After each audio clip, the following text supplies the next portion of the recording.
Microsoft Surface for Windows RT. I've been spending about a week with it, as has Tim Stevens, our editor-in-chief, and I'm really excited to give you a first look. This is really the first time we've been able to do any sort of in-depth hands-on since this was announced back in June. So what you're looking at here is a 10.6-inch screen here, and Microsoft says that it is the ideal size because what it allows you to do is really go into multitasking mode in this new version of Windows here, so that you have one app taking up 1/3 of the screen, and the other taking up 2/3 of the screen, and it still doesn't feel too cramped. And Microsoft was worried that if it went with a more traditional 10.1-inch panel, it would have a really cramped experience once you started getting into multitasking like this. At the same time, Microsoft was worried that if it went with a larger 11-inch screen, the whole thing would be a little bit too unwieldy. And it definitely does seem like a good compromise. In terms of build quality, this is really top-notch. This is one of the most precious things I've held in recent weeks or months, I think.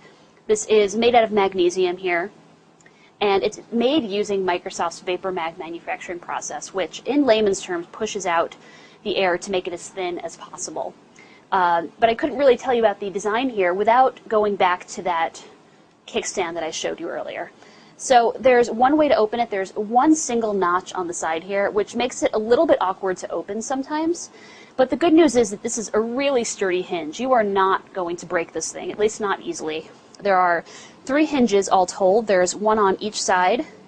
There's also one tucked in the middle here, and they control the feel of the device so that it feels just really strong, really sturdy.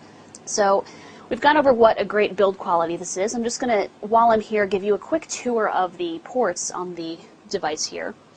You'll see that there is a speaker there, the video output. This is a full-size USB port, so obviously one of the reasons it's not the thinnest tablet, but a lot of people would say this is a really good trade-off, especially because you are dealing with Windows, and Windows RT does have a desktop allowing you to get to that traditional file manager. So that's a really useful thing to have on this particular platform. Moving it around here, these are of course the the docking connectors that you use to get into those keyboards that I'm going to swing back and show you in just a minute. Being a tablet, you'll have volume rocker here, headphone jack there, another speaker, and not much to show you here except for the power button. So I'm going to flip back to the side that we've covered. In here is a micro SD slot, so you would have to open the kickstand to find it. It's completely hidden otherwise, and it's not just micro SD, it's micro SDXC, so it can support 64 gigabyte cards if you want. And of course, it's hidden once you snap that shut.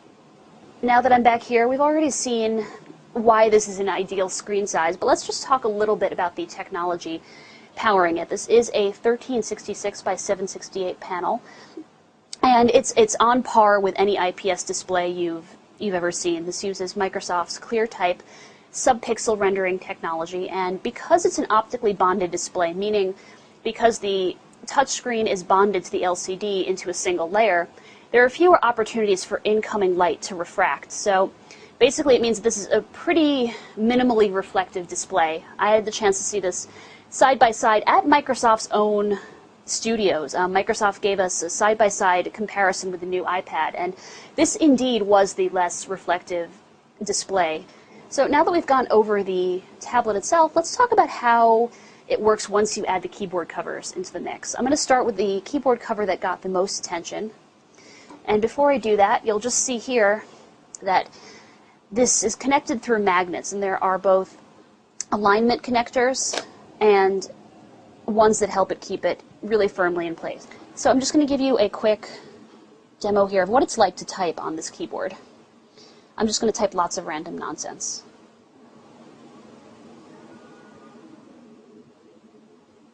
You'll see here that when I'm typing,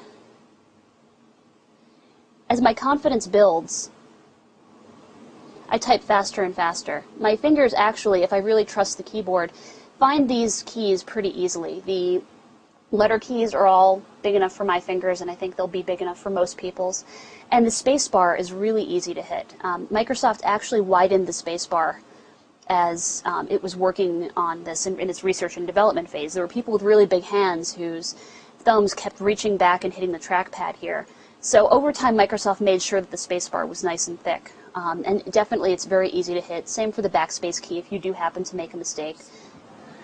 But we also have the Type keyboard cover. So as you can see, it's for people who want a more traditional typing experience. This is definitely a usable keyboard. In some ways I prefer the flat touch cover keyboard because in this case there's no separation between the keys, so they're pushed very close together, and I find actually I'm more likely to hit the right key on the flat touch keyboard than I am on this more traditional one, which I thought was really interesting. I imagine this might be the keyboard where I felt more at home, but actually it's the funky looking keyboard that some of you might have been a little bit wary of or skeptical of when you first saw it.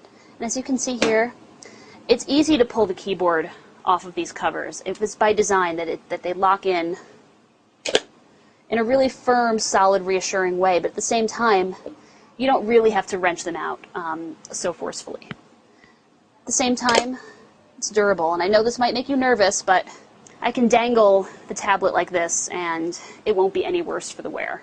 This, of course, is running Windows RT, and this is actually the first RT-based system that we've gotten to test. And of course, it has many of the trappings of full Windows 8, and that it does have this modern UI with all these live tiles, and the same modern the same apps that you would get in the Windows Store for the modern UI that you would get on a full Windows 8 machine, you can also get here. Part of RT, though, is that there is a desktop.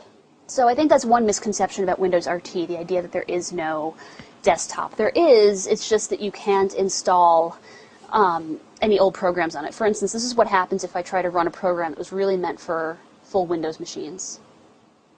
It'll just tell you, it says this app can't run on your PC. So before we wrap it up here, a little bit about the performance. Obviously, because this runs Windows RT, that means inherently that this has an ARM-based chip inside. Specifically, it's an NVIDIA Tegra processor, and it's paired with 2 gigs of RAM, and that is more than enough to handle the overhead of these the modern UI here and these live tiles. Very responsive here, very easy to open an app, but then change my mind by going to the Start menu. Very easy to swipe through apps here. I am creating a little bit of a lag, so it's not that it has no limitations, but for the most part, it's pretty smooth and responsive. A little bit about pricing. This begins at $499, and that's for the tablet only with 32 gigabytes of solid-state storage. You can get the 32 gigabyte version with this touch cover here, and that will cost $599. And you can also buy a bundle with the keyboard cover and, instead of a 32 gigabyte tablet, a 64 gigabyte tablet, and that'll cost you $699. So these are already up for pre-order, but they're not going to ship and they're not going to show up in Microsoft retail stores until October 26th. Either way, you're going to have to go through Microsoft to buy this, either in person or on